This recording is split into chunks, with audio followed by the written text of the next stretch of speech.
ما حكم إقامة خيم العزاء لمن لا يملك بيتا يتسع لهم، مع العلم أنه يقوم بتقديم الماء والقهوة لهم؟ هل يجوز الإنكار عليهم وعدم الذهاب للعزاء؟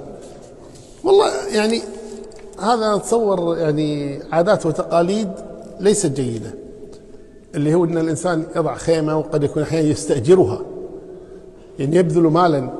إذا كانت الخيمة ملكة مثلا يحطها عند الباب مثلا بيته ما يسع يعني يمكنها، لكن يستأجر خيمة للعزاء. كثير من أهل العلم يرون أن العزاء أصلا بهذه الطريقة يعني محدث، والأصل في العزاء أن الإنسان بعد الدفن يعيش حياته طبيعية، اللي يشوفه يعزيه، هذا يراه في المسجد، هذا يراه في البيت، هذا يراه في العمل، هذا يراه في السوق، وهذا كل يعزي الكل دون اجتماع للعزاء.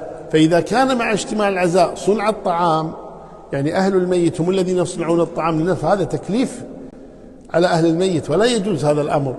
وأما إذا كان استئجار خيمة وقهوة وجيب عمال للقهوة وهذا كله، هذا لا يصلح هذا أبدا.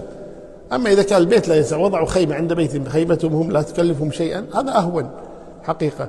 أنا أتصور هذا كله بس فقط يقولون عن الناس، وهذه مشكلة عند الناس الآن، أن ما يبون أحد يتكلم عنهم، ما سوينا له عزة وكذا.